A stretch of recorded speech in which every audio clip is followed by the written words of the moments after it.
banyak yang menuduh kalau Katolik itu ajarannya salah. Banyak yang menuduh kalau Katolik itu ajarannya tidak benar. Maka Katolik melakukan konsili Trente untuk menjawab tuduhan-tuduhan itu. Itu konsili Trente. Sejak kapan HKBP, Pentakosta, dan lain-lain melakukan konsili? Di abad pertama, kedua, dan ketiga. Jawab berdasarkan dalil dan data. Yang melakukan konsili itu gereja apa? Sampai kamu dalam gerejamu ada iman rasuli itu, siapa yang melakukan?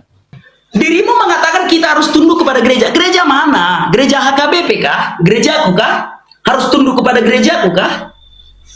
Atau kita harus tunduk kepada gereja Protestan, gereja Pentakosta? Sebut, maka kau akan terjebak menjawabnya. Kalau gereja itu tidak ada, pengkanonan kitab suci itu tidak ada, tidak dilakukan, maka gereja akan semberawutan menerima ajaran-ajaran luar, di luar daripada ajaran Yesus Kristus. Aku mengakui konsili itu adalah kebenaran sejarah, tapi imanku tidak berasal dari konsili.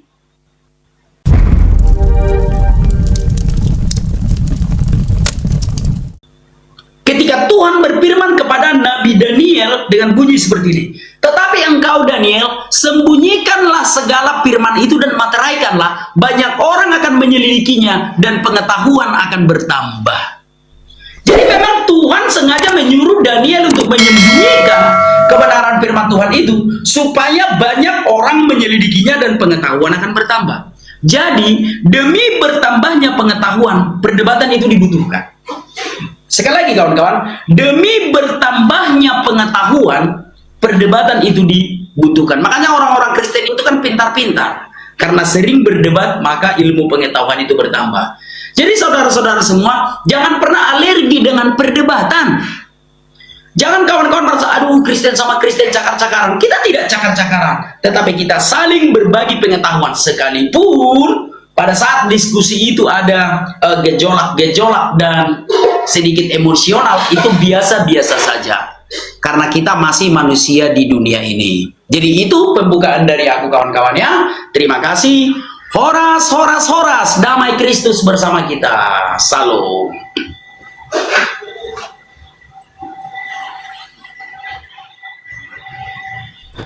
Ada pendeta Daniel Alexander di bawah, ini dapat kultivasi lagi nih penabatan.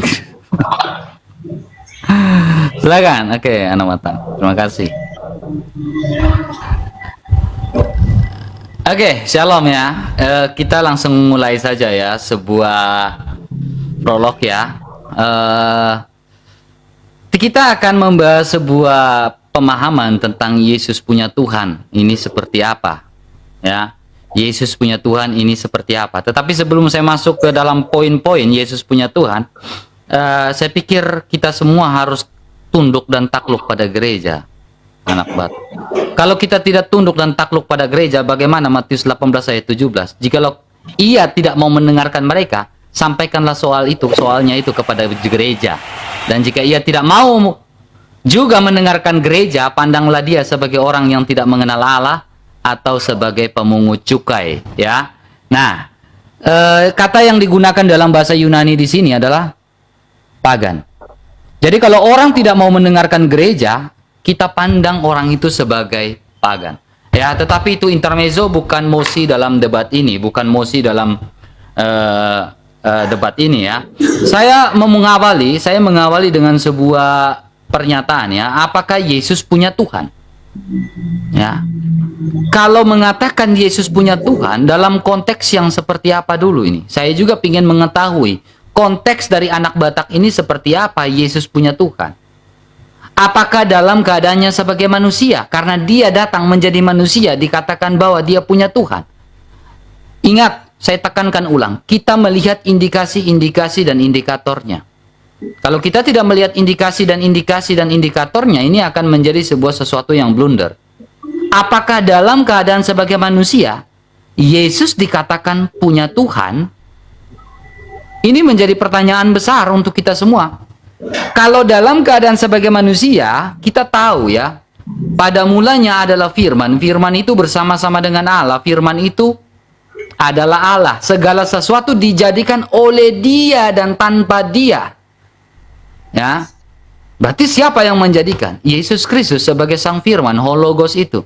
Tetapi karena kasih Allah begitu besar, karena upah dosa adalah maut, manusia tidak bisa menyelesaikan dosanya, kutuk dosa yang dibuat melalui manusia itu, ketidaktaatan itu, firman itu, sang firman itu mendatang menjadi manusia dan diam di antara kita. Yang menjadi pertanyaannya, ketika sang firman datang menjadi manusia dan diam di antara kita, apakah dia punya Tuhan? Ya, kalau dia punya Tuhan, maka Kolose 2 ayat 9, sebab dalam dialah berdiam secara jasmania seluruh kepenuhan kealahan. Dalam dialah berdiam seluruh jasmania, seluruh kepenuhan kealahan. Ya, kalau kita mau bilang Yesus punya Tuhan, yang seperti apa dulu? Berarti kita harus melihat ajaran dari Konsili Kalsedon, unsur-unsur dalam Kristologi. Ya, kalau kamu tidak mau mengikuti ajaran Kalsedon, ya itu hakmu. Akan terjadi keblunderan yang fatal ketika kita tidak mau mengikuti ajaran konsili. Ya, jatuh pada ajaran monofisit, jatuh pada ajaran yang namanya eutikisme. Ya, karena banyak bapak-bapak gereja, karena banyak orang pada saat itu tersesat dengan ajaran eutikisme. Orang pada saat itu tersesat dengan ajaran yang namanya ajaran monofisit. Ya, kenapa? Karena tidak mau melihat sebuah modul di dalam ajaran gereja, sebuah modul dalam ajaran kekristenan, sebuah modul dalam ajaran bapak-bapak gereja, sebuah modul dalam ajaran apostolik. Jadi ada kompetensi, kalau dalam ilmu guru ada yang namanya kompetensi dasar, ada silabus. Dalam silabus itu ada kompetensi-kompetensi dasarnya. Ya, kompetensi dasar kita untuk mengajarkan Yesus punya Tuhan itu berasal dari mana? Kompetensi dasar mengajarkan Yesus punya Tuhan itu, silabusnya itu dari mana? Apakah silabus itu berasal dari pikiran kita sendiri? Apakah silabus pemikiran Yesus punya Tuhan itu hanya retorika dan hermeneutik penafsiran kita sendiri? Tanpa melihat kompetensi di silabusnya. Kalau kita menggunakan pikiran kita sendiri, itulah yang saya lanjutkan perkataan anak Batak. Itulah yang membuat perpecahan penafsiran dalam tubuh gereja. Kenapa gereja berterpecah-pecah? Ya karena memang pemahaman setiap orang mau menafsirkan itu semua. Makanya sekarang pertanyaannya adalah, dari mana kamu mengatakan bahwa Yesus punya Tuhan? Dalil dan dasar argumentasinya dari mana? Ya, seperti itu. Silakan anak Batak. Oke, baik.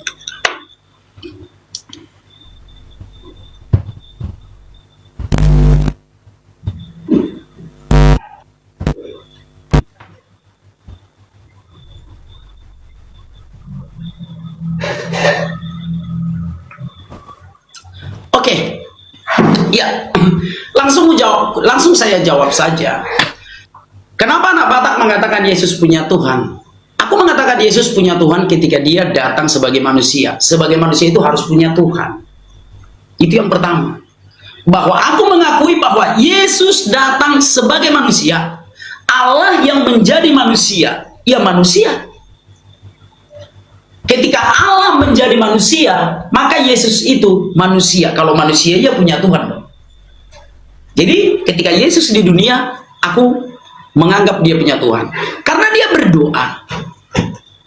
Gitu ya. Dan Yesus sendiri yang mengatakan kok bahwa dia berdoa kepada Bapa. Ya Bapakku.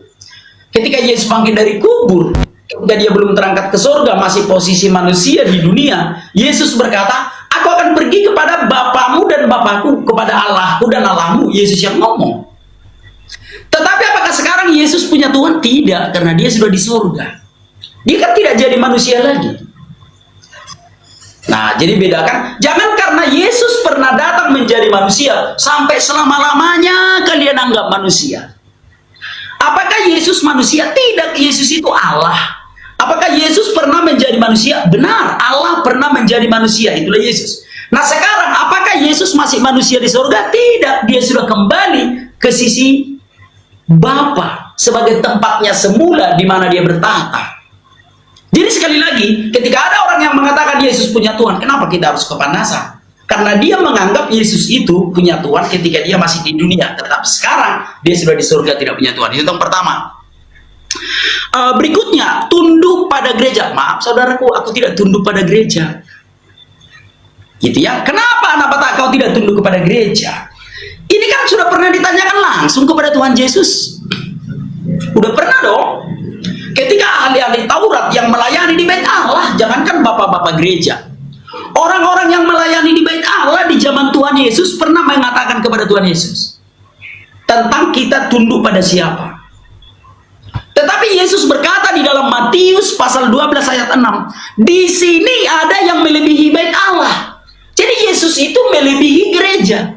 Yesus itu melebihi bait Allah. Ngapain aku tunduk sama gereja, orang aku tunduk sama Yesus? Gitu ya kawan-kawannya. Udah matikan mic ya bang, karena abang batuk terdengar. Matikan mic-nya. Jadi aku tidak tunduk sama gereja, aku tunduk sama Yesus. Karena Yesus yang berkata, di sini ada yang melebihi bait Allah. Yesus melebihi bait Allah, Yesus melebihi gereja. Jadi aku tunduk kepada Yesus, bukan tunduk kepada gereja. Termasuk gerejaku, aku tidak tunduk kepada gerejaku, aku tunduk kepada Yesus. Kenapa? Ya kita tidak tahu itu kelakuan-kelakuan mereka itu seperti apa, pengurus-pengurus gereja itu. Jadi kita tidak ingin berdosa juga kawan-kawannya. Jadi sekali lagi, aku tidak tunduk kepada gereja, aku tunduk kepada Tuhan Yesus. Berikutnya, Konsili Kalsedon. Konsili Kalsedon itu kan pada abad keempat ya kawan-kawannya. Tahunnya aku lupa lah saya. Artinya itu abad keempat. Nah, kenapa kita berpatokan kepada Konsili Kalsedon pada abad keempat? Orang 400 tahun sebelumnya sudah ada Kristen, tidak ada konsili. Terkadang konsili ini kan dilakukan untuk melebih-lebihkan saudaraku. Konsili Kalsedon itu pada abad keempat, tahun 400, katakanlah tahun 450. Dan ini menjadi ajaran gereja turun-temurun, ya salah besar. Abad pertama Masehi sudah ada gereja. Santo Polikarpus sudah menjadi uskup di Smyrna. Abad pertama Masehi, 96 Masehi, Rasul Yohanes Martir. Nggak ada konsili-konsili zaman dulu. Jadi kita itu sekarang dirusak oleh hasil-hasil konsili-konsili itu. Bagaimana mungkin kalau kita tidak tunduk kepada hasil konsili, kita dikatakan sesat? Sementara konsili Kalsedon itu 450 Masehi. 400 tahun sebelumnya sudah ada Kristen. Apakah Kristen mula-mula itu sesat? Kan tidak. Nah, tetapi bagaimana kalau gereja mengadopsi hasil konsili? Ya nggak salah, tapi jangan paksakan semua tunduk kepada hasil konsili itu. Itu tentang Konsili Kalsedon. Yang ketiga, bapak-bapak gereja, bagiku pribadi, jangankan bapak-bapak gereja, nabi itu pun tidak suci bagiku. Nabi-nabi pun tidak suci bagiku. Karena mereka manusia, bisa jatuh ke dalam dosa. Semoga kawan-kawan paham. Jadi itu dulu, habis waktuku ya. Silakan saudaraku. Baik.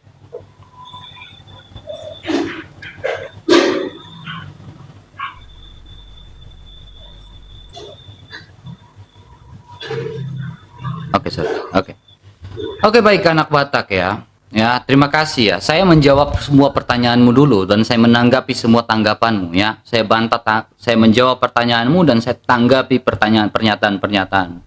Ketika Anda tadi menggunakan sebuah dalil argumentasi bahwa ketika Yesus datang sebagai manusia dia berdoa. Apakah ketika dia berdoa Yesus punya Tuhan? Ini menjadi pertanyaan. Ketika dia berdoa, apakah dia punya Tuhan? Fatalnya ketika Anda mengatakan bahwa logika cacat, ketika kita mengatakan Yesus ketika menjadi manusia, dia berdoa dia punya Tuhan, itu logika cacat. Kenapa? Akan terbantahkan dengan Roma 8 ayat 26. Roh Kudus tidak pernah datang menjadi manusia. Demikian juga Rohku membantu kita, pneuma, dalam kelemahan kita, sebab kita tidak tahu bagaimana sebenarnya harus berdoa. Tetapi Roh sendiri berdoa untuk kita kepada Allah dengan keluhan-keluhan yang tidak terucapkan. Kenapa tidak mau mengatakan bahwa Roh Kudus juga punya Tuhan?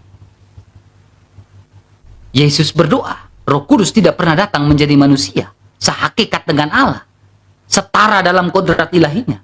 Dia berdoa kepada Allah, Sang Bapa. Kenapa tidak mau mengatakan, itu pertanyaan, kenapa tidak mau mengatakan Roh Kudus punya Tuhan juga? Sehingga jelas. Ya. Kemudian, kalau kamu mengatakan bahwa Roh Kudus, kalau kamu mengatakan Yesus punya Tuhan, saya juga bilang Roh Kudus punya Tuhan. Ya, karena bicara perikoresis. Ya, ketiga pribadi hipostasis ini saling mendiami satu sama lain. Ya, kenapa? Karena Bapa bersaksi tentang aku bersaksi tentang Bapa. Ya, dan Bapa pun bersaksi bahwa sang anak pun adalah Allah. Ibrani 1 ayat 8, tetapi anak, iya sang Bapa berkata, tatamu ya Allah, ayat ke-10 dia mengatakan apa? Pada mulanya ya Tuhan. Terbantahkan di situ. Pertanyaannya, kenapa tidak mau mengatakan Roh Kudus juga punya Tuhan? Itu pertanyaan, ya. Nah, kemudian teman-teman ya, saya akan menjawab lagi beberapa pertanyaan ya teman-teman, beberapa pertanyaan.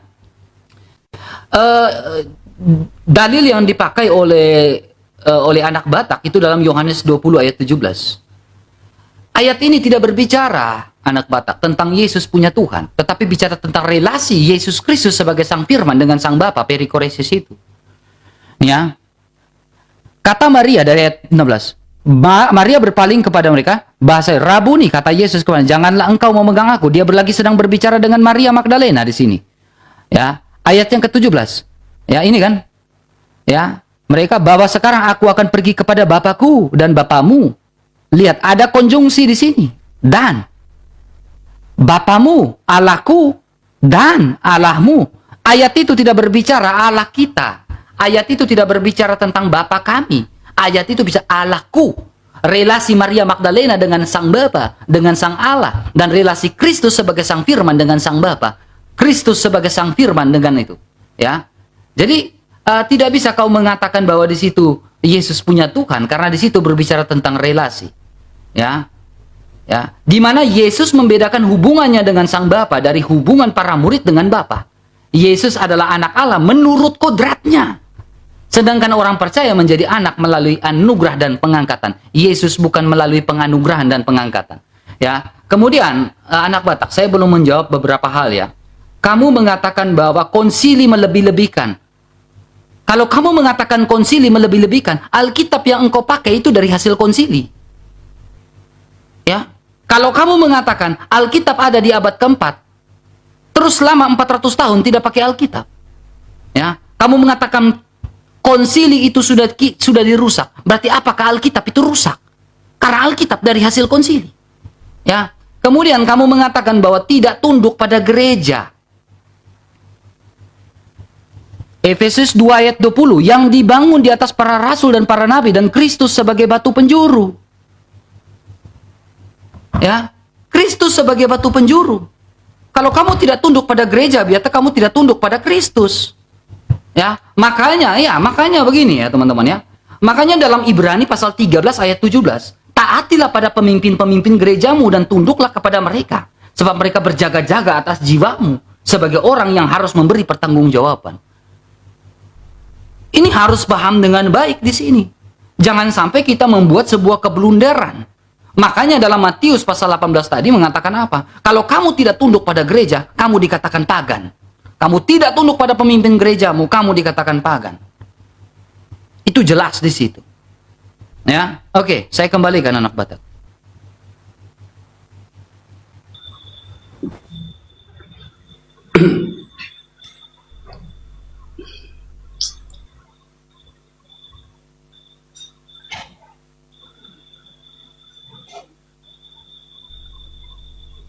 Oke, baik. Yang pertama langsung aku bantah ya di dalam Yohanes 20 ayat 17 itu. Coba aku putar kamera kawan-kawan. Kenapa kita harus bersilat lidah ya? Kata Yesus kepadanya, janganlah engkau memegang aku sebab aku belum pergi kepada Bapa, tetapi pergilah kepada saudara-saudaraku dan katakanlah kepada mereka bahwa sekarang aku pergi kepada Bapakku dan Bapamu, kepada Allahku dan Allahmu. Yesus yang ngomong kok. Jadi terkadang kawan-kawan yang sudah tertulis jelas pun bisa kadang kita bantah, tapi ya sudahlah. Yesus yang bilang, aku akan pergi kepada Bapakku dan Bapamu, kepada Allahku dan Allahmu. Tertulis seperti itu kok. Yesus berkata Allahku. Ketika Yesus berdoa, ya Bapakku. Yesus berbicara kok, ya Bapakku, itu yang tertulis. Kenapa kita harus melawan yang tertulis, saudara? dengan tafsir-tafsir dan segala macam-macam itu. Itu yang tertulis. Aku akan pergi kepada Bapakku dan Bapamu. Setara dong. Kepada Allahku dan Allahmu. Jadi Yesus datang sebagai manusia, tidak bisa kita bantah bahwa Yesus pernah datang sebagai manusia. Yang tidak percaya Yesus datang sebagai manusia adalah antikristus. Paham ya kawan-kawan ya? Kita harus percaya bahwa Allah pernah menjadi manusia. Sebagai manusia dia punya Tuhan. Kalau sebagai manusia dia tidak punya Tuhan, berarti dia bukan manusia asli. Manusia jadi-jadian berarti. Yesus datang pernah kok menjadi manusia. Sebagai manusia dia punya Tuhan. Nah, apakah sekarang Yesus masih punya Tuhan? Tidak, karena dia bukan manusia lagi. Dia sudah kembali ke tempatnya semula. Karena Yesus itu bukan manusia yang berasal dari dunia ini, tetapi Allah yang menjadi manusia. Ketika dia menjadi manusia, ia sama seperti kita. Makan, minum, tidur, berdoa, punya Tuhan. Karena dia datang sebagai manusia. Semoga dirimu paham. Berikutnya, Roh Kudus punya Tuhan. Roh Kudus kan nggak pernah jadi manusia, saudaraku. Kalau Roh Kudus pernah menjadi manusia, ia punya Tuhan juga. Di dalam Alkitab kan tidak pernah dikatakan Roh Kudus menjadi manusia. Kalau Roh Kudus pernah menjadi manusia, aku mau katakan dia punya Tuhan sebagai manusia. Semoga kau paham. Jadi kalau kau membantah Yesus manusia, ya repot. Itu adalah antikristus menurut kitab suci. Yang tidak percaya Yesus datang sebagai manusia adalah antikristus. Kalau aku percaya bahwa Yesus pernah datang sebagai manusia ia punya Tuhan, seperti itu. Berikutnya, kalau tidak tunduk pada gereja, sekarang pertanyaanku simpel. Ke gereja manakah aku yang harus tunduk? Ke gereja Katolik kah? Ke gereja Pentakosta kah? Ke gereja HKBP kah? Jawab ya. Kau memaksakan aku tunduk kepada gereja. Sebutkan ke gereja mana aku harus tunduk. Sebutkan nama gerejanya. Makanya aku katakan kawan-kawan, jangan kalian tunduk kepada gereja. Semua gereja sama. Gereja itu hanya tempat beribadah. Tunduklah kepada Kristus seperti yang tertulis dalam Matius 12 ayat 6 itu. Bahwa Yesus melebihi bait Allah. Di sini ada yang melebihi bait Allah. Itu Yesus yang ngomong. Itu pertanyaanku. Satu pertanyaanku. Ke gereja manakah aku harus tunduk? Sebut nama gerejanya biar ku pelajari dulu nanti. Perlukah aku tunduk ke sana? Paham ya? Sebut nanti ke gereja mana aku yang harus tunduk. Kalau kau katakan ke semua gereja, ya sudahlah. Berarti tunduklah aku ke gereja aku lah, HKBP gitu ya. Berikutnya. Udah terjawab. Oh, konsili. Ya konsili itu kitab suci hasil konsili. Tidak. Kitab suci itu bukan hasil konsili. Kitab suci itu tulisan para nabi. Baca Keluaran 24 ayat 4. Musa yang pertama menulis itu. Keluaran 24 ayat 4. Lalu Musa menuliskan segala firman Tuhan itu. Jadi kitab suci kita ini, Alkitab, bukan hasil bapak-bapak gereja, bukan hasil konsili, tetapi para nabi lah yang menulisnya. 40 orang penulisnya itu. Paham ya? Musa lah yang pertama menulisnya, bukan bapak-bapak gereja, bukan hasil konsili. Bukan. Itu saudaraku yang bisa aku sampaikan. Satu pertanyaanku ya bang, satu pertanyaanku, ke gereja mana harus tunduk gitu ya. Silakan saudaraku.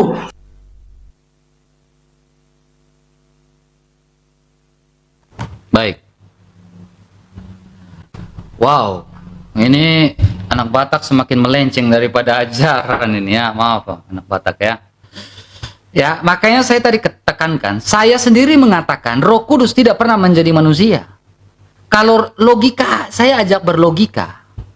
Kalau Roh Kudus tidak pernah datang menjadi manusia, kenapa dia berdoa kepada Bapa untuk kita? Roma 8 ayat 26 itu jelas. Itu pertanyaanku. Ya, kalau Roh Kudus tidak pernah datang menjadi manusia, kenapa dia berdoa kepada Sang Bapa untuk kita? Ya. Ini pertanyaannya. Ya. Kemudian dalam Yohanes 20 ayat 17, tapi tafsir mana yang kau pakai, hermeneutik mana yang kau pakai, pandangan mana yang kau pakai. Apakah pakai pandangan sendiri, menurut tafsir sendiri, menurut keinginan sendiri? Allahku dan Allahmu. Di situ ada Marta dan saudara-saudaranya, ada murid-murid di situ. Kenapa kalau memang ada Marta dan saudara-saudaranya, kenapa Yesus tidak mengatakan Bapa kami, Allah kami? Karena bentuk jamak, karena di situ bersama-sama. Ini main gramatikal EYD ini. Kenapa dia nggak mengatakan Allah kami, Bapa kami? Baru di situ bilang Yesus punya Tuhan. Tapi di situ mengatakan apa? Makanya Bapa kami yang ada di surga. Karena Yesus mengajarkan kepada murid-muridnya pada saat itu. Tetapi konteks Yohanes 20 ayat 17 tidak berkata Bapa kami, tidak. Bapakku. Nah, sehingga pandangan Agustinus dari Hippo, Agustinus menjelaskan bahwa ketika Yesus berkata Bapakku dan Bapamu, Allahmu, ia membedakan hubungannya dengan Bapa dari hubungan orang percaya. Yesus adalah anak Allah menurut kodrat. Sedangkan orang percaya menjadi anak-anak Allah melalui kasih karunia. Kita ini mengatakan Bapa kami. Orang percaya mengatakan Bapa kami. Kenapa? Kita adalah orang percaya, kita adalah anak-anak Allah yang diadopsi melalui kasih karunia. Tapi Yesus bukanlah anak adopsi. Sama seperti kita. Makanya relasi dia dengan sang Bapa itu harus dibedakan dan dipisahkan. Tidak bisa engkau serta-mertakan. Ayat itu tidak berkata Yesus punya Tuhan. Ya. Kemudian poin selanjutnya yang ingin saya bantah juga ya anak Batak ya. Saya kasih pertanyaan menggelitik. Pertanyaan saya tadi Roma 8 ayat 26 belum ya? Pertanyaan menggelitik saya adalah Yeskiel 1 ayat 26. Kamu mengatakan tentang manusia di atas cakrawala yang di atas kepalanya menyerupai tahta kelihatan seperti permata lazurit, dan di atas menyerupai tahta itu dan kelihatan seperti apa? Rupa manusia. Itu pertanyaan menggelitik tuh. Kenapa? Dia sudah terangkat ke surga loh.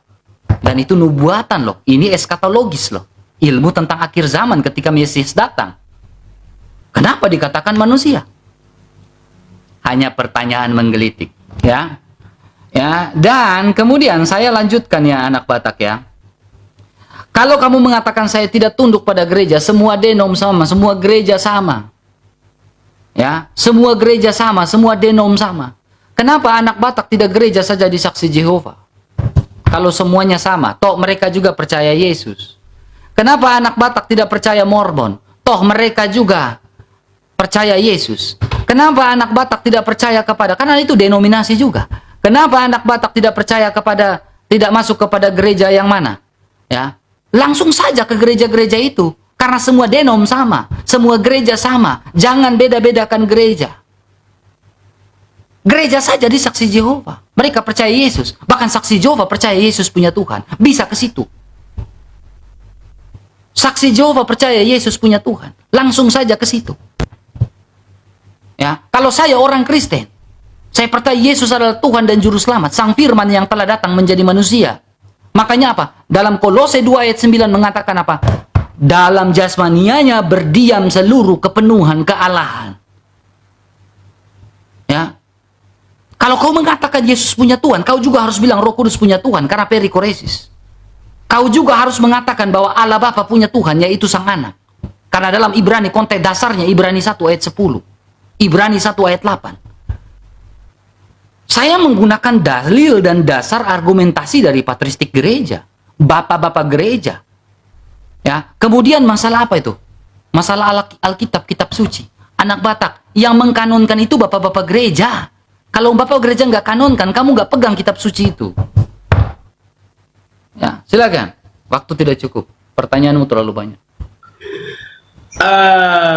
Coba ya. Menurut aku gini Bang RK, kebetulan kayak gitu juga aku berdebat sama Joseph ya. Aku nggak suka drama. Pertanyaanmu terlalu banyak. Aku nggak banyak pertanyaan. Aku cuma satu pertanyaanku. Tunduk kepada gereja. Gereja mana? Sebut saja. Cuma satu pertanyaanku loh. Dirimu mengatakan kita harus tunduk kepada gereja. Gereja mana? Lalu kau mengatakan kalau tidak tunduk kepada gereja, Saksi Yehova bukan Kristen. Aku tunduk kepada gereja yang mengakui Yesus Allah.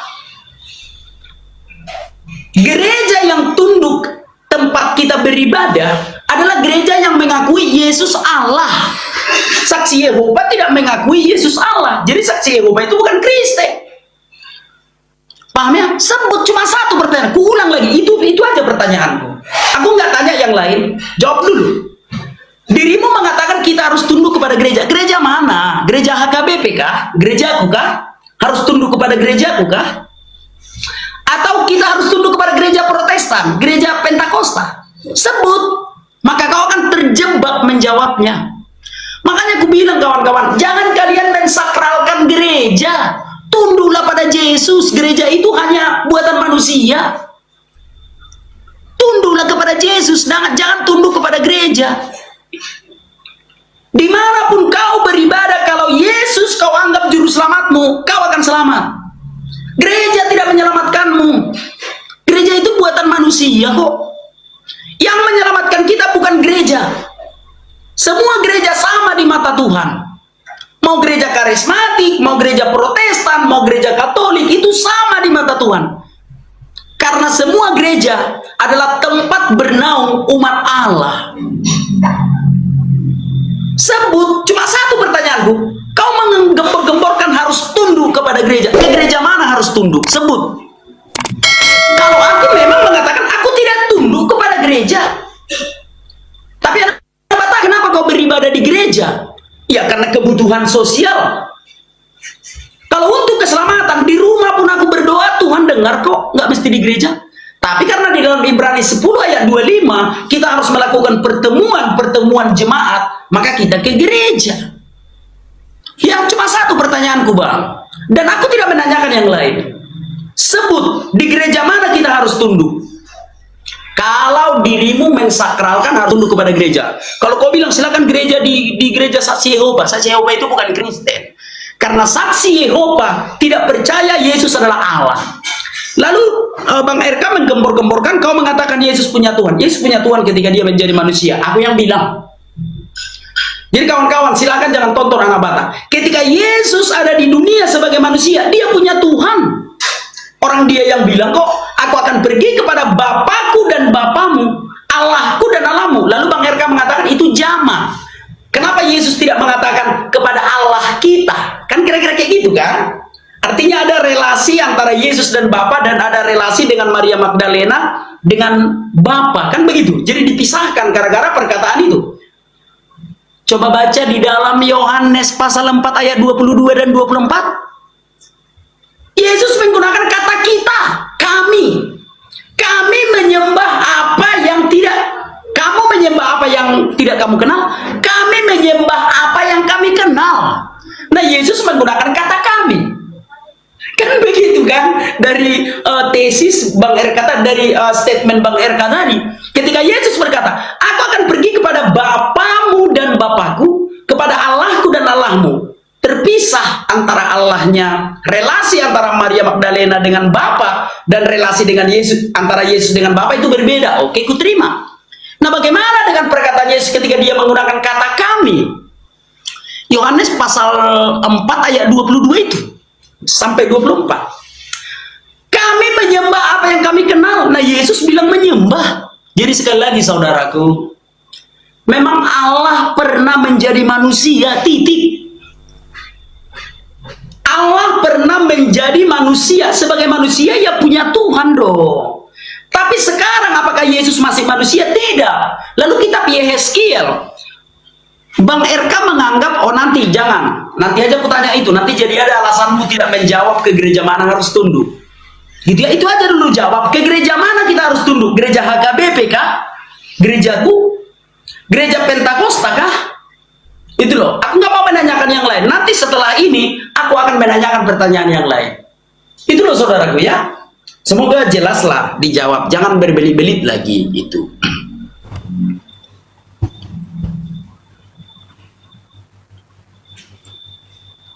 Oke, baik. Silakan, pencet. Ya. Oke, baik, anak Batak ya. Tadi kamu, oke, saya pencet dulu. Oke, sorry. Ya, itu dalil yang dipakai oleh anak Batak itu dalam Yohanes pasal 4 ya. Kami menyembah ya. Ini terkait konteks di atas gunung Gerizim. Ya, jadi mereka sedang dengan perempuan Samaria, itu konteksnya dalam sebuah historikal, itu di Gunung Gerizim. Karena orang Samaria kiblatnya tidak ke Yerusalem, tapi kiblatnya itu ke Gunung Gerizim. Jadi ada dua sudut pandang yang berbeda antara orang Samaria dan juga orang Yahudi. Makanya memahami Alkitab itu historikal, punya latar belakangnya. Kita jangan menafsirkan Alkitab tanpa melihat historikal, itu fatal anak Batak. Itu fatal. Ya. Kamu melihat mengeksegesi segala sesuatu, kamu harus melihat dia punya latar belakangnya. Tapi kalau kamu mengeksegesi segala sesuatu, itu bukan eksegesis yang kamu buat, eksegesi, eisegesi. Apa yang dalam otakmu kau tuang dalam Alkitab itu rusak. Ya, makanya kau melihat secara kontekstual dalam Yohanes 4 ini, pada akhirnya Yesus mengatakan apa? Kami menyembah apa yang kenal. Dia bilang apa di sini? Kata Yesus kepadanya, Akulah dia. Akulah dia ini merujuk pada siapa? Mesias. Lagi-lagi kalau berbicara tentang Kristus, bicara dua natur. Natur ilahi dan natur manusia. Ya.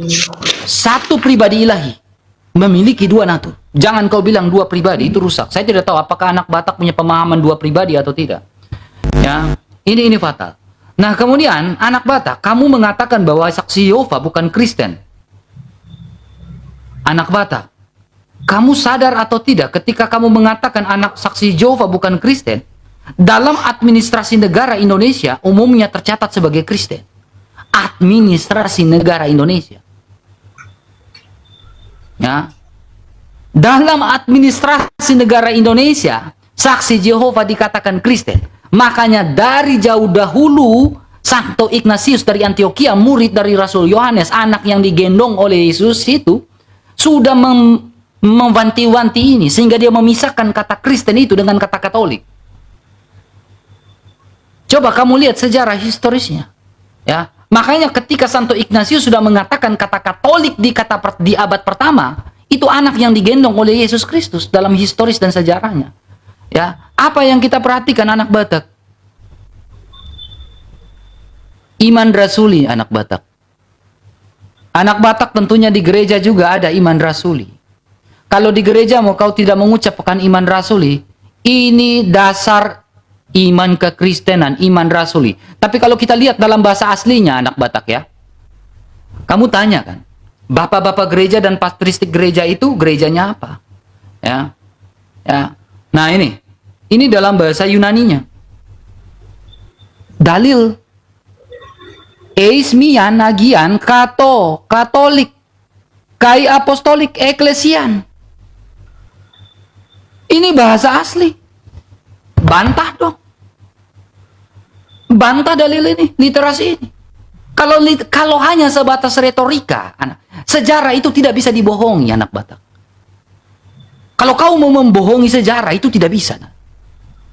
Kamu harus akui bahwa gereja perdana ada gereja Katolik. Makanya ada iman rasuli itu. Syahadat Nisea itu. Coba, sejarah mana yang mau membantah sejarah Konsili Nisea tahun 325? Sejarah mana yang membantah syahadat Nisea tahun 325? Tunjukkan literatur mana? Literatur dari Arius. Literatur dari Arianisme.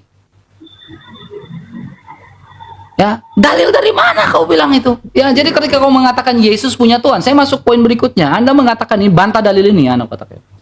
Ketika kalian mengatakan bahwa Yesus punya Tuhan, ya, Roh Kudus juga punya Tuhan. Roh Kudus juga berdoa, Yesus juga berdoa.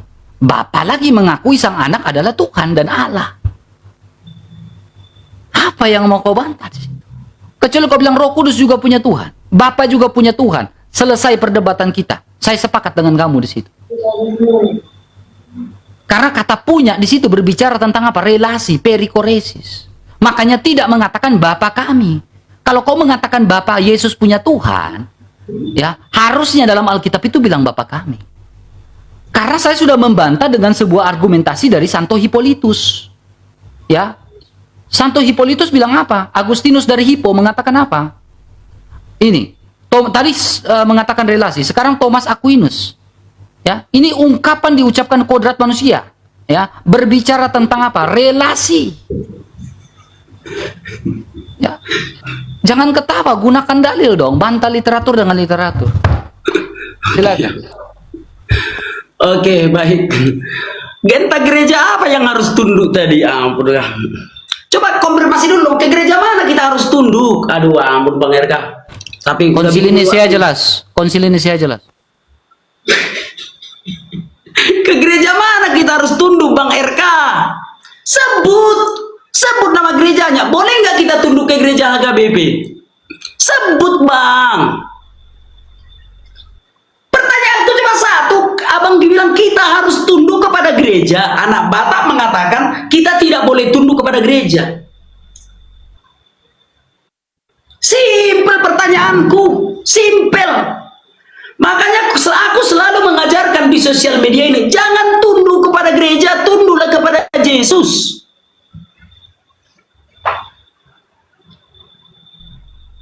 Paham ya kawan-kawan ya? Karena kalau kita memiliki teologi tunduk kepada gereja, maka kita akan terjebak dengan satu pertanyaan, ke gereja mana kita harus tunduk? Ke gereja HKBP kah? Aku gereja di, nggak usah aku sebut.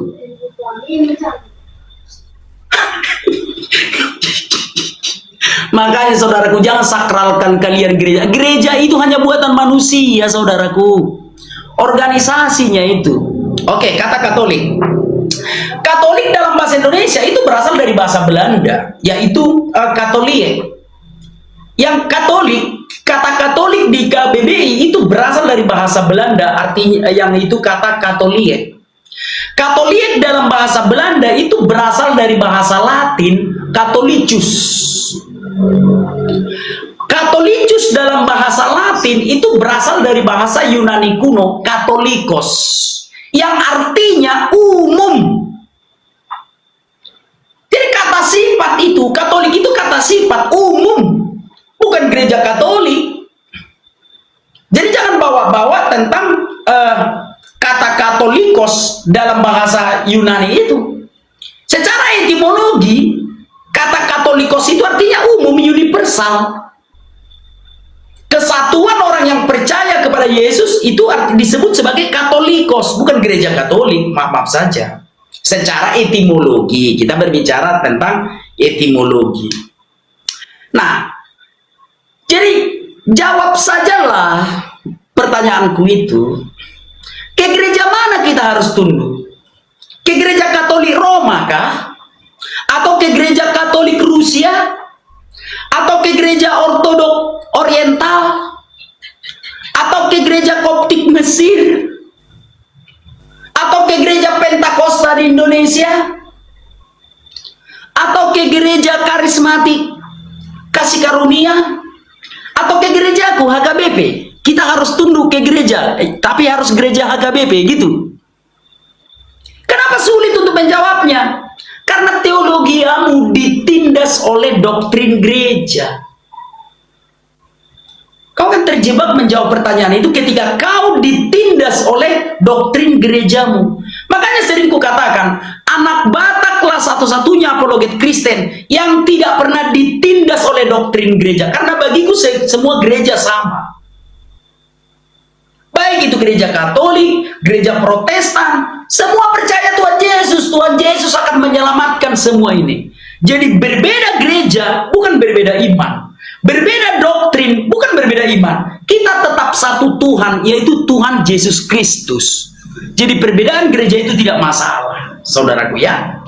Dan itu ditulis di dalam 1 Korintus 3 ayat 1-9. Golongan Apolos dan golongan Paulus adalah satu tubuh di dalam Kristus. Jadi jangan kalian mencoba untuk memisah-misahkan umat Allah. Sebab Yesus sudah berusaha mempersatukan kita. Oh, kok kalian yang memisah-misahkan gitu loh. Baik. Lalu kau mengatakan kalau Yesus punya Tuhan, kenapa Roh Kudus tidak punya Tuhan? Yesus punya Tuhan dalam konteks kemanusiaannya ya. Sekarang Yesus bukan manusia lagi. Ketika Allah menjadi manusia, sebagai manusia punya Tuhan, makanya Yesus berdoa. Kalau Yesus tidak punya Tuhan, kepada siapa Yesus berdoa? Yesus berdoa loh. Jadi Yesus punya Tuhan dalam keadaan sebagai manusia. Sekarang apakah Yesus punya Tuhan? Tentu saja tidak. Karena Yesus sekarang sudah kembali ke sorga, ke tahtanya yang semula. Jadi pertegas, kenapa Roh Kudus tidak punya Tuhan? Karena Roh Kudus tidak pernah menjadi manusia. Kenapa Bapa tidak punya Tuhan? Karena Bapa tidak pernah menjadi manusia. Itu jawabannya. Yesus punya Tuhan karena dia pernah menjadi manusia. Jawab pertanyaanku, ke gereja mana kita harus tunduk? Biar semua orang tahu ke gereja mana kita harus tunduk. Mudah-mudahan kau jawab gereja HKBP ya, biar banyak jemaat di gerejaku. Itu ya. Mudah-mudahan kau jawab, oh kita harus tunduk di gereja HKBP biar banyak jemaat kami. Itu. Silakan saudaraku. Baik, anak Batak.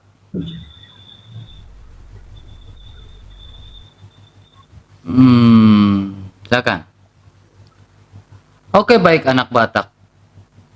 Logikamu di mana anak Batak? Maaf. Ya. Ketika kamu mengatakan ya bahwa Roh Kudus tidak punya Tuhan, pertanyaan logika saya.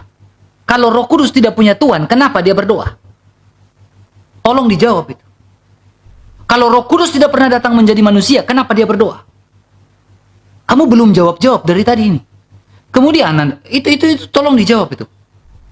Roh Kudus juga berdoa untuk kita kepada Bapa. Dia tidak pernah menjadi manusia. Pertanyaan saya, kalau Roh Kudus dalam Roma 8:26, kalau Roh Kudus tidak pernah menjadi manusia, kenapa dia berdoa? Itu pertanyaan saya dari awal. Ya. Kemudian anak Batak, kamu mengatakan Katolik dari bahasa Belanda. Ya Allah, ya Rabbi, ya Karim, la wala wa taqwata illa billah. Astagfirullahaladzim, banyak-banyak istighfar. Tidak ada kata Katolik dari bahasa Belanda. Anak Batak. Sejak kapan kata Katolik itu dari bahasa Belanda? Saya tadi sudah tunjukkan, bakal pertanyaanmu sudah saya jawab anak Batak. Kamu bilang Katolik bukan dari bahasa Belanda. Kamu bilang dari bahasa Belanda. Anak Batak, Konsili Nicea jelas, ini kamu nggak perhatikan ini. Ini dari bahasa Yunani, Konsili Nicea. Sejarah tidak bisa dibohongin. Ajaran Yesus Kristus kepada para rasul. Jadi kalau kamu tanya, kamu nggak baca ya. Kalau kamu bilang, itu bahasa apa? Bahasa Yunani, Alkitab Septuaginta, bahasa Yunani, Alkitab Perjanjian Baru, bahasa Yunani. Ya, makanya saya bilang, kalau kamu mengatakan ini tidak benar, kamu bisa baca atau tidak? Saya sudah menjawab dari tadi ini. Ini apa nih? Eismian agian Katolik kai apostolik eklesian. Jelas. Kita memang, kalau memang kita punya tendensi dengan gereja Katolik, jangan setendensi itu dengan gereja Katolik, tapi menerima sebuah fakta sejarah loh anak Batak.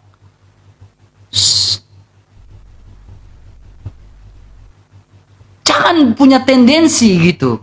Bilang aja Katolik. Saya tahu anak Batak mau bilang supaya saya bilang itu Katolik.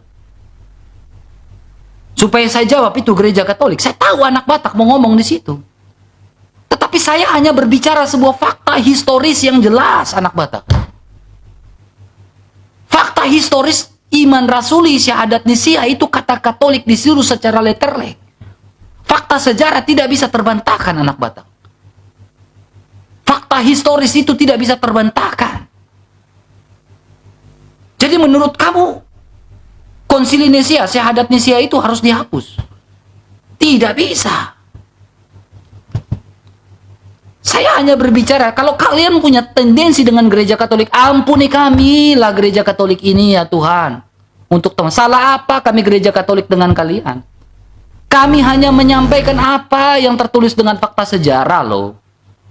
Kami hanya menuliskan apa yang sudah ada dalam historikalnya loh. Saya pun hanya membaca apa yang sudah sejarah ini lewati ini. Gitu loh. Ya. Jadi kita ini hanya melihat sebuah sejarah supaya dapat benang merahnya. Ya. Nah, kemudian masalah Yohanes 20 ayat 17 saya tidak perlu melanjutkan lagi karena anak Batak hanya menggunakan narasinya sendiri, tafsirnya sendiri. Ya. Sementara saya menggunakan literasi Hippolytus, Thomas Aquinas. Ya, bahwa pandangan bapak-bapak gereja anak Batak, Alkitab yang engkau pakai itu dikanonkan sama gereja Katolik. Pada saat konsili Roma, konsili Hippo, konsili Kartago. Itu fakta sejarah. Bukan saya memiliki tendensi dengan gereja lain, tapi fakta sejarah itu memang seperti itu dan harus kita terima. Bahwa Alkitab itu dari gereja Katolik yang mengkanonkan. Bahkan saya bisa menggunakan sebuah dalil, saya punya bukunya. Bukunya apa? GPSS, The Jewish People and Their Secret. Dalam Nostra Aetate, Konsili Vatikan II. Di situ ada konsolidasi antara gereja Katolik dan juga dengan orang Yahudi terkait pengkanonan kitab Perjanjian Lama dan Perjanjian Baru. Saya punya bukunya, GPSS, The Jewish People and Their Secret. Bantah literatur-literatur saya anak Batak. Saya pikir, tolong bantah literatur dengan literatur, bukan dengan narasi dan retorika.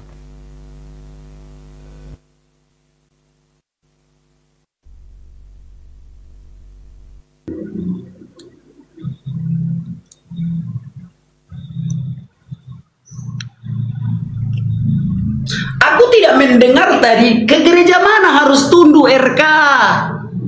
Sebut ke gereja mana harus tunduk. Aku nggak kawan-kawan dengar nggak kita harus tunduk ke gereja mana? Dibukanya hasil konsili Nikea. Konsili Nikea itu 325 Masehi. Sebelum 325 Masehi, 200 tahun yang lalu udah ada orang Kristen.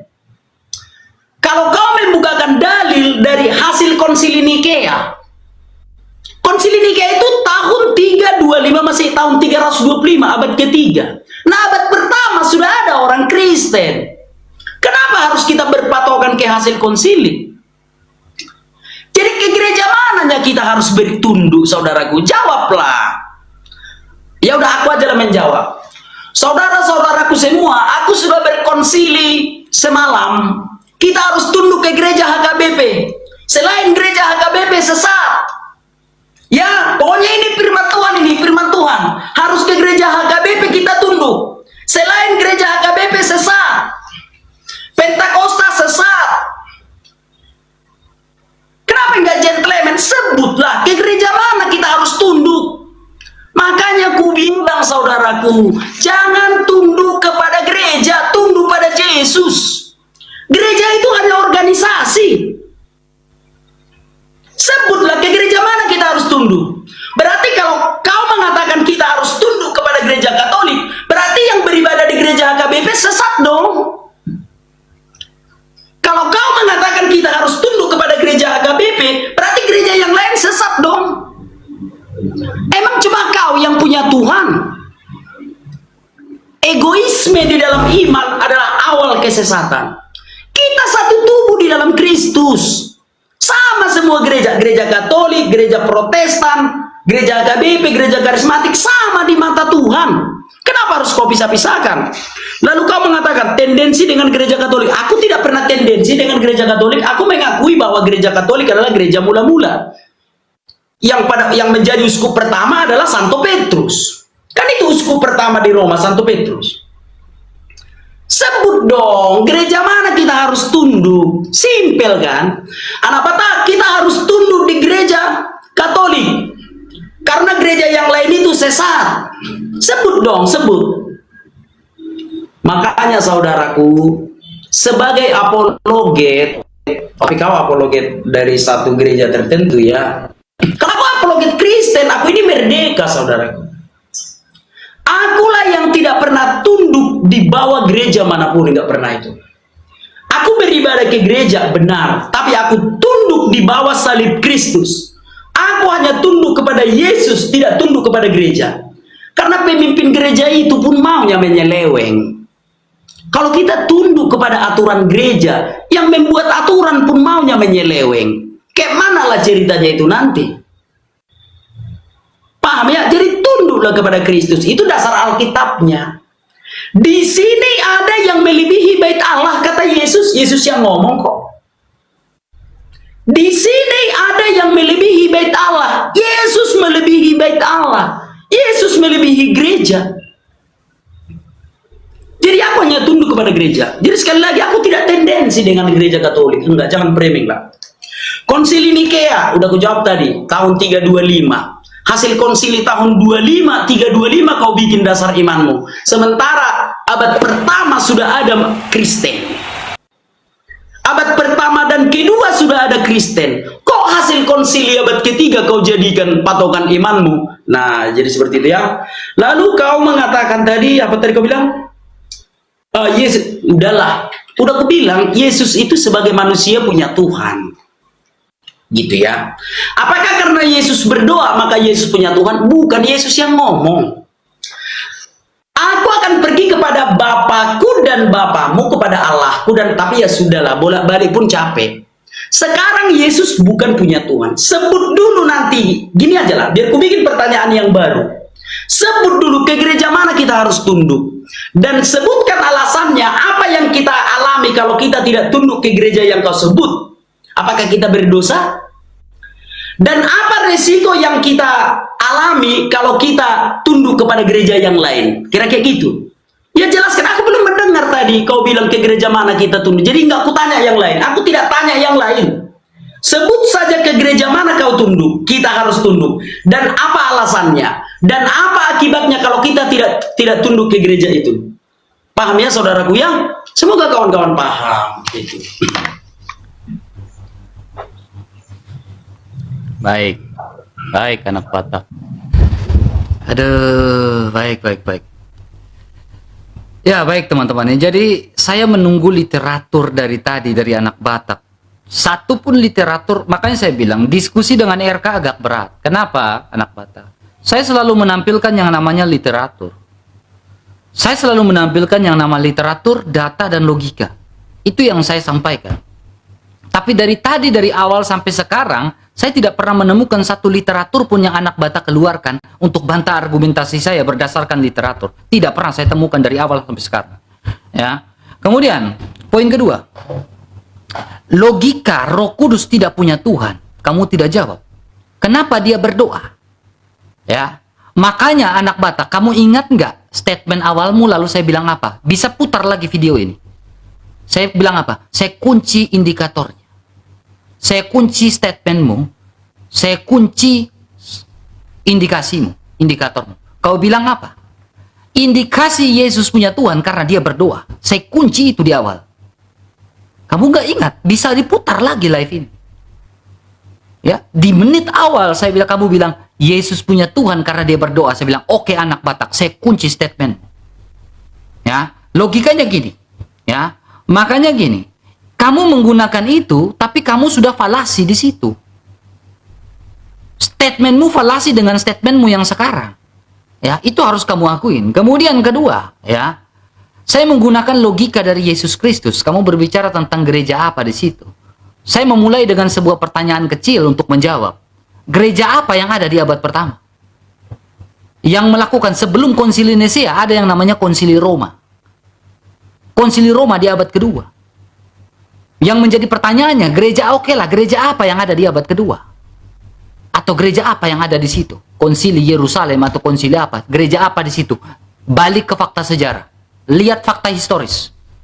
Kamu harus jujur dengan fakta sejarah. Ya. Kemudian saya menggunakan logika Yesus Kristus mengatakan bahwa kamu tadi mengatakan kalau kamu sendiri bilang kalau HKBP, saya mengatakan HKBP, kamu bilang seperti itu.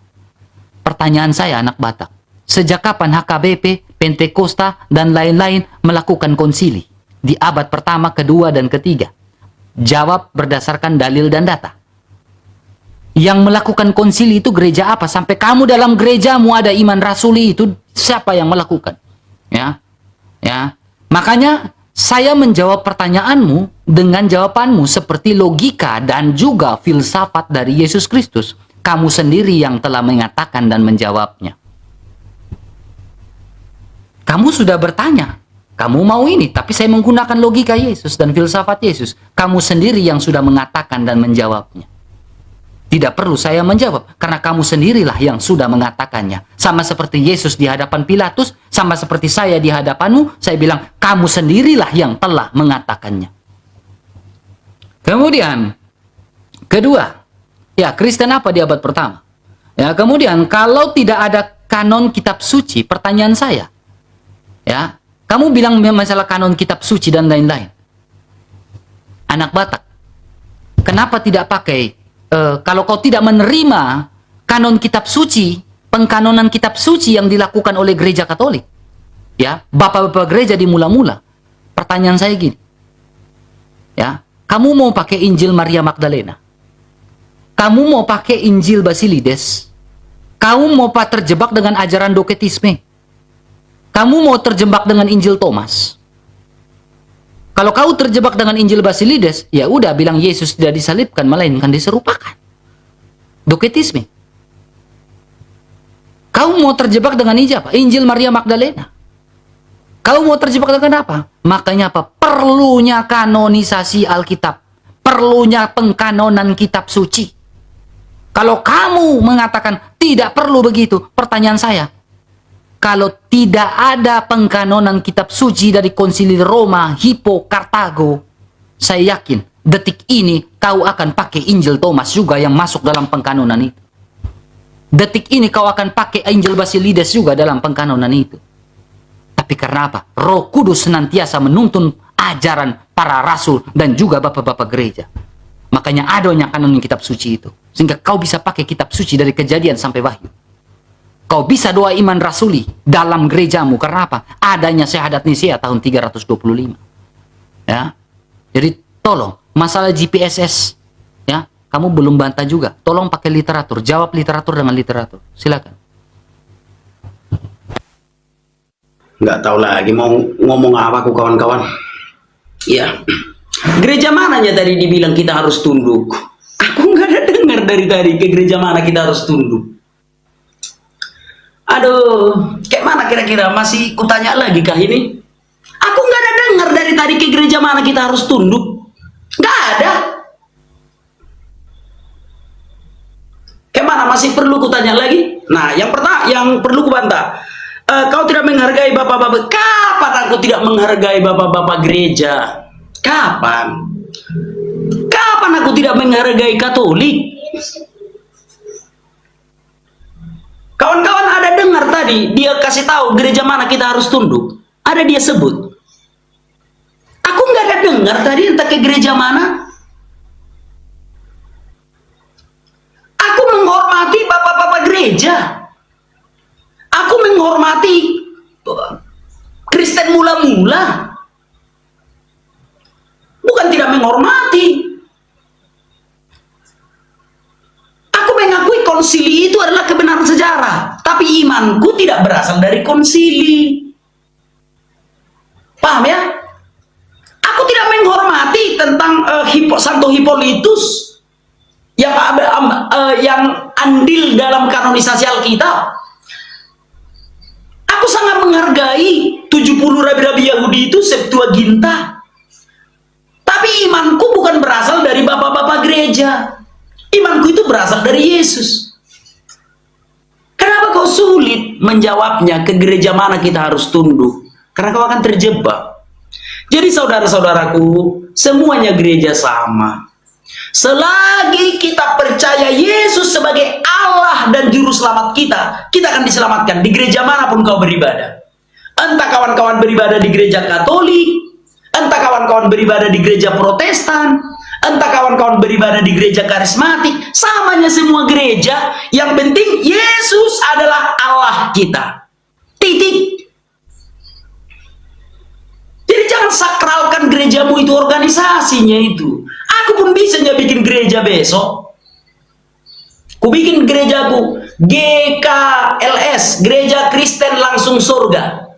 Bisa. Ku bikin denominasinya bisa. Jadi tunduklah kepada Yesus, jangan tunduk kepada gereja. Itu loh saudaraku. Lalu sama seperti Yesus di hadapan Pilatus, demikian aku di hadapanmu.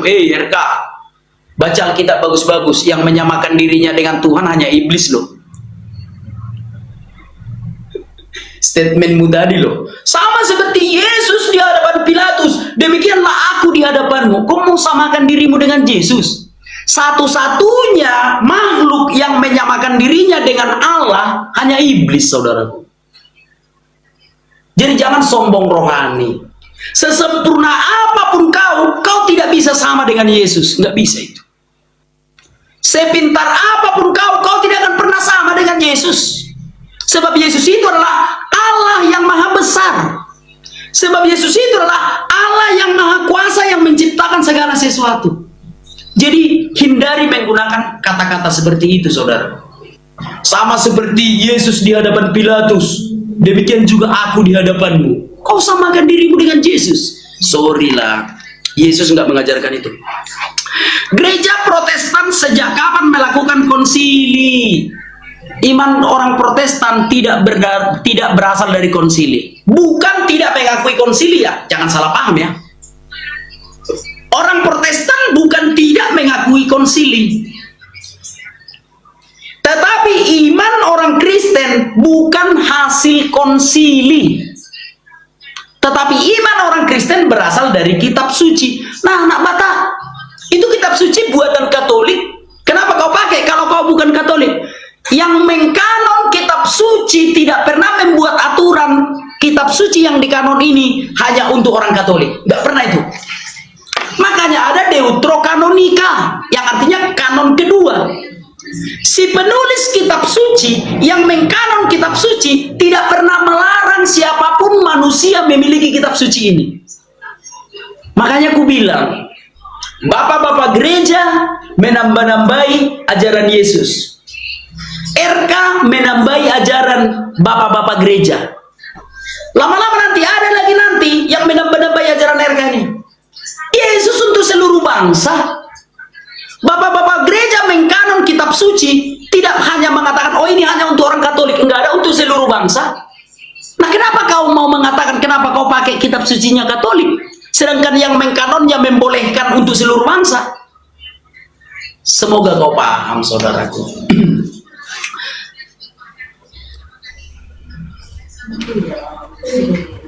Baik. Oke, Abe, makanya saya bilang kamu pentingnya belajar sejarah, Abe. Kamu pentingnya belajar histori. Satu pun literatur tidak kamu keluarkan. Ya, gereja Protestan Reform itu di abad ke-16 kan. Sementara adanya Konsili Trente di situ. Konsili Trente menegaskan secara resmi kanon kitab suci. Konsili Trente itu di tahun berapa, Abe? Abad ke-16. Itu Konsili Trente. Abad ke-8. Ya. Coba kau cek dulu Konsili Trente abad berapa? Konsili Trente membahas tentang apa? Ya, makanya saya bilang pentingnya kamu belajar sejarah. Pertanyaan saya adalah yang melakukan hasil konsili itu siapa? Apakah di abad 16, abad 17 ada gereja yang lain selain dari Katolik yang melakukan Konsili Trente?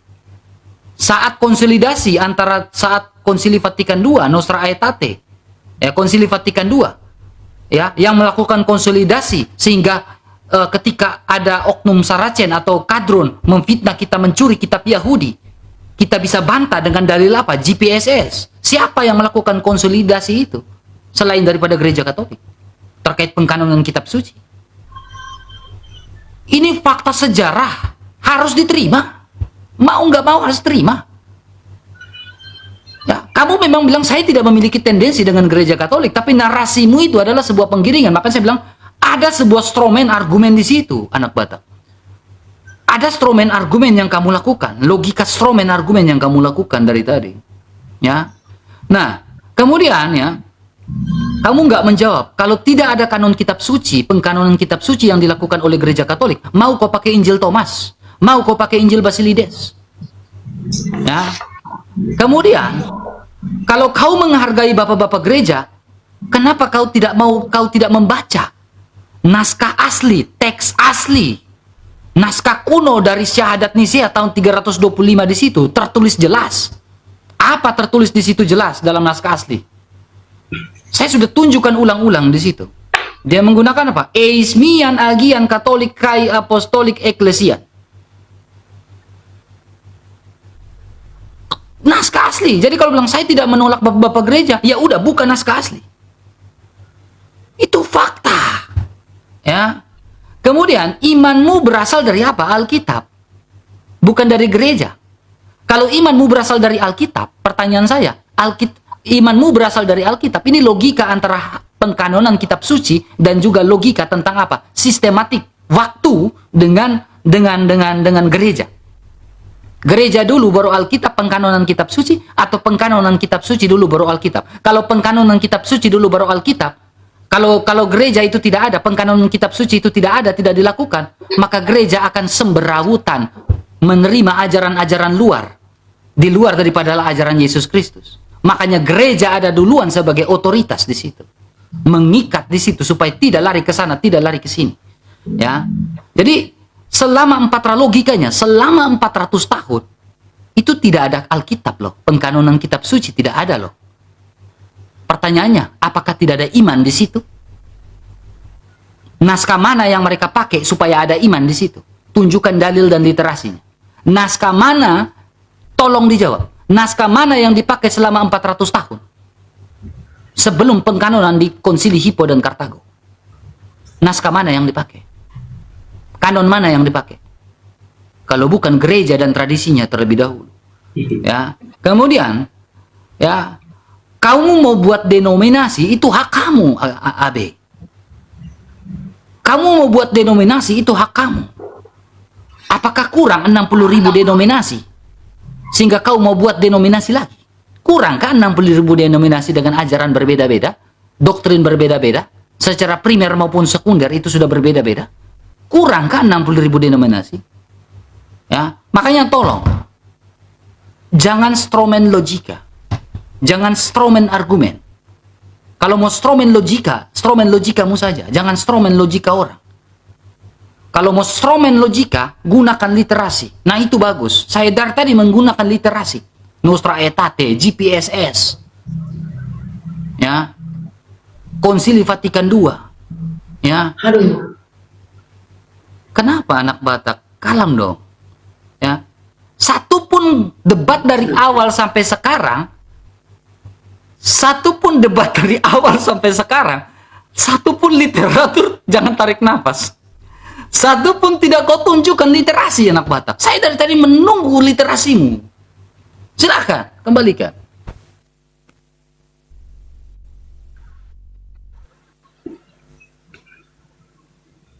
Sabar, ini kita berapa kali lagi anak Batak? Soalnya saya punya baterai udah mau lowbat nih. Oke.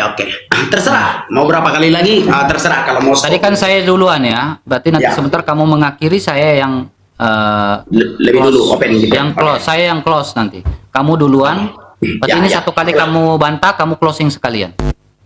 Oke, baik. Baik, silakan.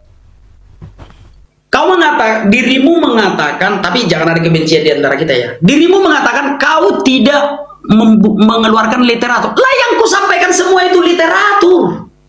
Bukan harus open kamera, tunjukkan ini bukunya. Wah, kita isi buku udah di otak, Bang. Nggak harus kayak gini, Bang. Nggak harus kayak gini berdiskusi sama anak Batak. Asal apa diucapkan, tunjukkan, putar kamera. Enggak level, bro. Bukan seperti itu berdiskusi dengan anak Batak. Yang ku sampaikan itu semua literatur. Tapi udah ku simpan di otakku. Gimana sih cara berpikirmu, saudaraku? Sudah di dalam otak semua. Jadi aku nggak harus tunjukkan bukunya. Nah, untuk apa kita baca dan kita masukkan ke otak? Jadi berarti kalau kau berdebat, misalkan debat tatap muka, bawa buku segini gitu. Tidaklah, anak Batak nggak seperti itu. Semua udah di dalam otak. Yang kusampaikan itu berdasarkan literatur. Termasuk kata Katolik, berasal dari kata Katolik Belanda. Kata Katolik yang di Indonesia ya, itu diadopsi dari bahasa Belanda, Katolik. Dalam KBBI, Katolik dalam bahasa Belanda diadopsi dari kata Catholicus dari bahasa Latin. Kata Catholicus dari bahasa Latin itu diadopsi dari bahasa Yunani kuno, Katolikos. Itu literasi, tapi nggak harus kutunjukkan bukunya. Ya kalau bukuku 2 lemari. Cuma ketika aku di penjara, istriku takut dibakar semua buku-bukuku, dibuang. Karena aku digeruduk massa, jadi buku-bukuku itu semua dibakar istriku. Karena takut istriku nanti jadi barang bukti segala macam kayak gitu. Yang ku sampaikan semua literasi, udah di dalam otakku semua. Nah, lalu kau mengatakan konsili Trente, konsili, sorry bro. Anak Batak tidak beriman kepada konsili, apalagi lah konsili. Konsili Trente, saudaraku. Apalagi konsili Trente. Gimana cara berpikirmu, saudaraku? Beda kita. Konsili Trente itu kan tahun 1545. Nah, 1500 tahun tahun yang lalu Kristen sudah ada. Konsili Trente itu dibuat hanya untuk memberikan pertanggungan jawab terhadap iman Katolik. Jadi di dalam Konsili Trente itu dibuat satu keputusan gereja Katolik. Jadi hanya orang Katolik di situ. Artinya di situ Katolik menjawab gitu, karena banyak yang menuduh kalau Katolik itu ajarannya salah. Banyak yang menuduh kalau Katolik itu ajarannya tidak benar. Maka Katolik melakukan Konsili Trente untuk menjawab tuduhan-tuduhan itu. Itu Konsili Trente. Mana literaturnya? Lah literaturnya sudah di otak. Kayak mana itu? Udah di dalam otakku semua itu. Bukunya mana? Ya beli dulu lah. Yang ku beli dulu sudah hilang entah kemana. Kenapa kau menuntut? Dari tadi aku menyampaikan berdasarkan literatur semua itu. Kalau kau cari mana harus ditunjukkan gitu, open kamera. Ini literaturnya. Ini harus gitu. Ya nggak level lah sama anak Batak. Berarti kau kalau berdebat, kau bawa buku satu lemari. Kalau anak Batak debat tatap muka, modal napas. Pegang mic, bicara di depan ribuan orang, nggak ada pakai teks. Karena semua sudah di dalam otak. Jadi jangan tuntut itu. Nah, kau tadi mengatakan gereja ini, kau pun tak mau menjawab ke gereja mana harus tunduk. Ke gereja mana harus tunduk, tidak kau jawab. Makanya ku bilang, semua gereja sama. Semua gereja sama di mata Tuhan. Selagi menyembah Yesus sebagai Allah. Mau gereja Katolik, mau gereja Protestan, mau gereja karismatik, mau gereja Pentakosta, semua gereja sama di hadapan Tuhan. Jangan menghubungkan, oh kita harus tunduk hanya di satu gereja ini, seperti itu. Nah berikutnya, kanon atau jilid, sudah aku bilang tadi. Aku pun tahu yang mengkanon kitab suci itu adalah bapak-bapak gereja, tapi mereka tidak pernah mengatakan Alkitab yang kita kanon ini hanya untuk orang Katolik ya, nggak pernah. Alkitab yang mereka kanon itu adalah untuk seluruh bangsa. Bapak-bapak gereja tidak pernah menulis kitab suci, hanya mengkanon. Kanon itu jilid. Jadi kanon itu artinya dijilid, dikumpulkan, dibuat menjadi satu kitab. Kalau yang menulisnya adalah para nabi, Musa lah yang menulis kitab suci. Paham ya? Semoga kawan-kawan paham. Baik. Ini sekarang kayak mana? Silakan. Close statement. Oke. Baik. Saudara-saudara semua, aku tidak pernah memiliki kebencian kepada denominasi manapun, karena bagiku selagi kita percaya kepada Yesus yang adalah Allah dan juru selamat kita akan diselamatkan. Jadi saudara-saudaraku semua, jangan tunduk kepada gereja, jangan. Saudara-saudara semua, jangan tunduk kepada doktrin. Doktrin tidak bisa menyelamatkan kita. Gereja tidak bisa menyelamatkan kita. Apa yang bisa menyelamatkan kita, kawan-kawan? Tuhan Yesus. Sekarang kita tanya Tuhan Yesus, bagaimana supaya orang diselamatkan? Sorry. Habis, cepat kali. Gimana? Lanjut. Aman. Oke. Coba kita lihat apa kata Tuhan Yesus di dalam Markus 16 ayat 16 ya. Ini dia. Siapa yang percaya dan dibaptis akan diselamatkan, tetapi siapa yang tidak percaya akan dihukum. Sekali lagi, siapa yang percaya dan dibaptis akan diselamatkan, dan siapa yang tidak percaya akan dihukum. Itu kata Tuhan Yesus. Tuhan Yesus nggak pernah bilang siapa yang tidak beribadah di gereja HKBP akan dihukum. Itu nggak pernah. Kenapa kawan-kawan? Karena Tuhan Yesus itu membuat kita menjadi satu kawanan. Jadi orang yang memisah-misahkan itu enggak tahu lah. Jadi aku tidak ada kebencian dengan gereja manapun, tidak. Justru aku menganggap kalau gereja mula-mula itu adalah gereja Katolik dan itu dibenarkan oleh sejarah. Fakta sejarah bahwa murid Tuhan Yesus, yaitu Santo Petrus. Ketika Tuhan Yesus berkata, Petrus, apakah engkau mengasihi aku? Aku mengasihimu Tuhan. Petrus, apakah engkau mengasihi aku? Aku mengasihimu Tuhan. Petrus, apakah engkau mengasihi aku?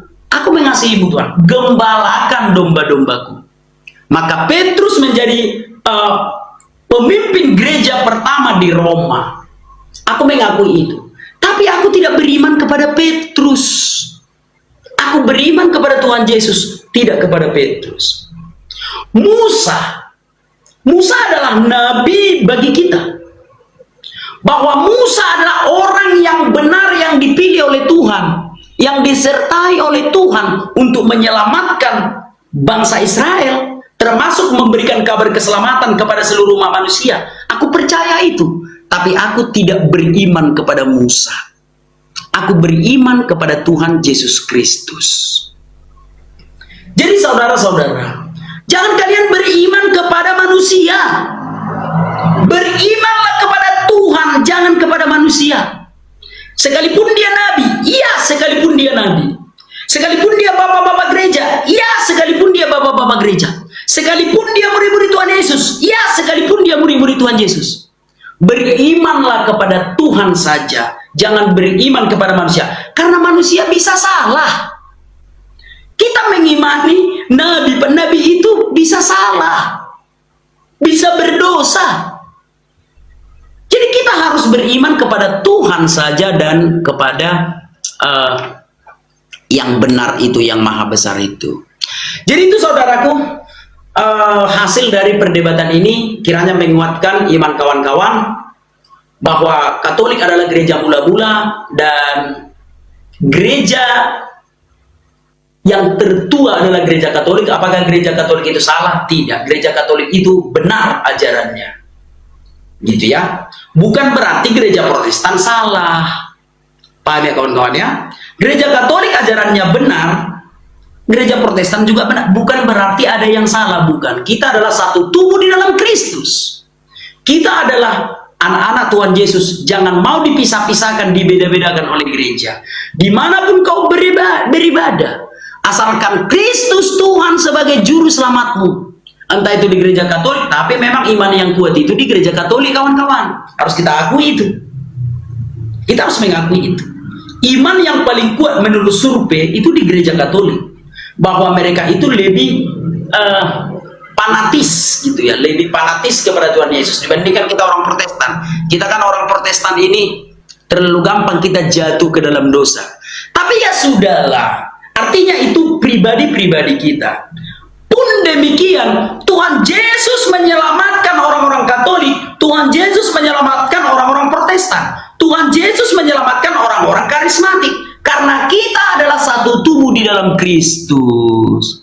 Jangankan orang Kristen, Tuhan Yesus mengasihi seluruh umat manusia. Tuhan Yesus mengasihi orang baik, Tuhan Yesus mengasihi orang berdosa. Semua dikasihi Tuhan Yesus. Jadi kita adalah satu tubuh di dalam Kristus. Jangan lagi mau ditindas oleh denom. Jangan mau lagi dipisah-pisahkan oleh ajaran-ajaran gereja. Kita adalah satu tubuh di dalam Kristus. Demikian yang bisa aku sampaikan. Kiranya hasil perdebatan ini bisa memberikan edukasi kepada kawan-kawan semua. Itu dia. Silakan Bang. Baik.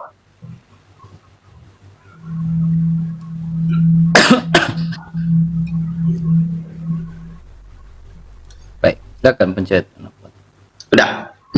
Oke, baik. Ya, terima kasih anak Batak sudah mengakui bahwa gereja Katolik adalah gereja mula-mula. Terima kasih banyak atas pengakuan itu.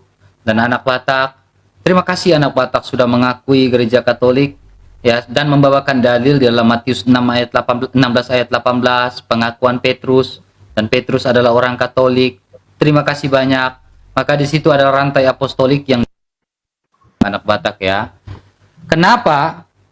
Dan aku pun berkata kepadamu, engkau adalah Petrus, di atas batu karang ini aku Yesus akan mendirikan gerejaku, dan alam maut tidak akan menguasainya. Terima kasih banyak anak Batak sudah mengakui bahwa gereja Katolik adalah gereja mula-mula, dan dalam Matius 6 ayat 18 didirikan sama Yesus Kristus. Puji Tuhan ya. Ya, Thank you anak Batak. Dan saya ingin berbicara yang menanggapi satu hal sebelum saya closing statement ya. Kitab suci ditulis oleh Nabi Musa. Kitab suci ditulis oleh Nabi Musa. Ya. Tapi ini pertanyaan menggelitik buat bukan buat anak Batak. Pertanyaan untuk audiens di bawah. Kalau memang kitab suci ditulis oleh Nabi Musa, sejak kapan Nabi Musa menuliskan kematiannya? Itu pertanyaan buat audiens. Ya. Itu pertanyaan bagus ya, bukan buat anak Batak tetapi buat audiens ya. Ya. Dan saya mengucap syukur ya, terima kasih banyak atas semua dukungan dan support yang diberikan oleh saya ya. Tetapi satu hal lagi, satu ayat sebelum saya tutup closing statement. Matius 16 ayat 18, saya lanjutkan lagi dengan Yohanes 10 ayat 16. Dan lagi padaku domba-domba lain yang bukan dari kandang ini. Kita tahu Matius 16 ayat 18 didirikan sama Yesus. Dan anak Batak sudah mengakui. Domba-domba itu harus kutuntun juga dan mereka akan mendengarkan suaraku. Dan mereka akan menjadi satu kawanan dengan satu gembala, yaitu Rasul Petrus. Karena Efesus 2 ayat 20 mengatakan gereja yang dibangun di atas dasar para rasul dan Yesus Kristus sebagai batu penjuru. Jelas di situ. Ya. Ya. Dan saya mengucap terima kasih atas dukungan dan support ya dari Bang Fortis, Kak Elizabeth, Bang H9, istirahatlah Bang ya. Kak Glory, ya, moderator-moderatorku semua ya. PT, ya, intelijen, terima kasih ya. Dan juga siapa moderatorku lagi di bawah ini, Bang Daniel, ya. Moderator-moderatorku di bawah, Bang ini. Terima kasih banyak ya atas support dan dukungan kalian kepada saya dan teman-teman semua dari teman-teman Katolik. Ya, aku nggak terima kasih juga ya teman-teman Katolik yang selalu mendukung di sini. Terima kasih juga untuk teman-teman dari Protestan yang juga ada di room saya dan mendukung dan meng-give saya di sini. Terima kasih banyak kalian masih percaya dengan saya. Kalian mendengarkan pengajaran saya walaupun saya Katolik. Terima kasih banyak untuk teman-teman Protestan. Terima kasih. Terima kasih, Bang. Terima kasih untuk teman-teman Protestan yang senantiasa menjaga saya di sini, yang selalu mendukung saya di sini. Makasih Bang Mika. Ya. Teman-teman yang sedang mendukung saya di sini dari Protestan pun saya berterima kasih. Walaupun saya Katolik, kalian selalu mendukung saya di sini. Terima kasih banyak. Terima kasih banyak. Katolik juga terima kasih. Ya, apapun lah ya. Saya hanya bilang ya Tuhan Yesus memberkati, terus belajar firman Tuhan ya. Kita bukan berbicara tentang ini, tapi kita mencari kebenaran. Alkitab mencatat, belilah kebenaran dan janganlah menjualnya. Begitu pula hikmat, pengertian, dan didikan. Alkitab juga mencatat bahwa kebenaran itu harus dibeli dengan harga yang mahal. Ya, harus dibeli dengan harga yang mahal. Dibeli dengan yang namanya sebuah statement, ya, sebuah doktrinal yang betul-betul apostolik. Pengajaran yang betul-betul alkitabiah yang apostolik. Ajaran dari tradisi-tradisi dan patristik gereja harus kita pegang di situ dengan kuat ya. Terlepas ya, terima kasih juga anak Batak sudah stromen argumen buat saya. Ada ad hominem sedikit di situ, terima kasih. Ya, tapi meskipun dibungkus dalam beberapa hal, ya it's okay, tidak apa-apa ya. Tetapi saya sebagai manusia yang tidak luput dari dosa, teman-teman, ya, tetapi pengajaran saya adalah pengajaran yang apostolik. Pengajaran saya yakin 100% alkitabiah. Ya, jangan lihat sayanya, kalau kalian masa jijik dengan saya, tidak ada yang benar seorang pun tidak. Tetapi ingat, ajaran yang saya sampaikan adalah ajaran yang alkitabiah. Itu yang saya sampaikan. Wabillahi taufik wal hidayah di dalam Yesus Kristus. Wassalam. Shalom untuk kita. Wassalom alaihim besem Yesua Hamasya. Terima kasih anak Batak. Maaf salah kata. Ya, siap Bang. Oke. Aman. Oke. Terima kasih Bang. Kalau Abang bersedia, tapi ya sudahlah. Aku serahkan sama Abang lah. Oke ya, terima kasih ya. Baik, anak Batak. Oke. Ya, terima kasih banyak ya.